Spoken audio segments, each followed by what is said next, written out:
Hi, I'm Theresa Rebeck. I'm the writer and co-director of Yeah Baby. And I'm Sandy Robbins. I'm the producing artistic director of The Rep and the co-director of Yeah Baby with Theresa Rebeck. And here we are. How would you describe this? The people watching this little video we're doing here will see this undoubtedly before they see Yeah Baby. It is a play about a play that turns on the actors.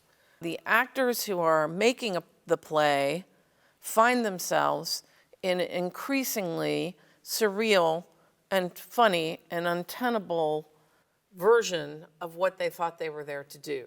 In that sense, as it continues and they come to realize how unstable the universe is, the world that they are living in and trying to make becomes to represent the world we've all been living through more and more. That questions get asked, like what is real and what is unreal?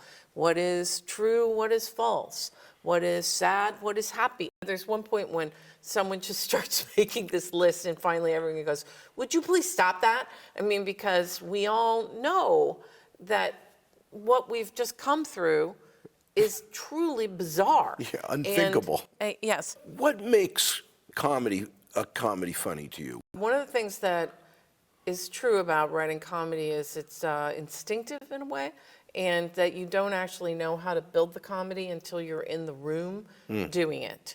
And so When you mean the room, do you mean the rehearsal room or your writer's room? And no, in the rehearsal room and in the theater. So I wanted it to be celebratory. That's something else that comedies do. They're celebratory, they're delicate and instinctive, and they're also for me, the celebratory nature of it is important and is something I learned from Shakespeare. One of the things that Shakespeare does is he always has those weddings at the end, you know? And I think that that's about communal joy, that at a certain point, the comedy itself lightens the room. Everyone starts laughing together.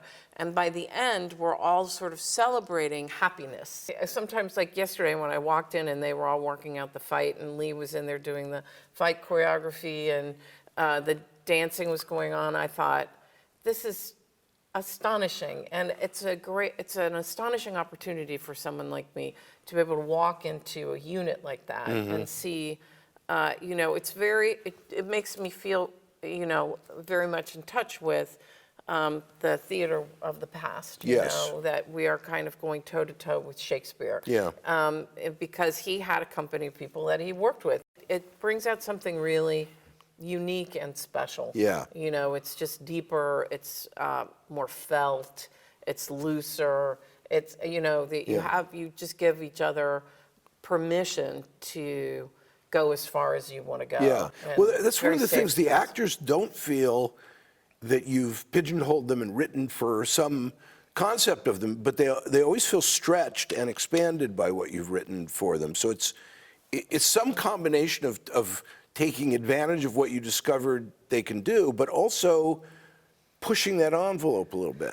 I'm thrilled to have been asked to do it. I think your company is astonishing. And after having worked with them and you on these many different occasions, I feel like I know the theater and I know the actors. And you know our audience, actually. Yes. The company is so gifted and such a, you know, they're all individually such wonderful actors and they're all incredible comedians.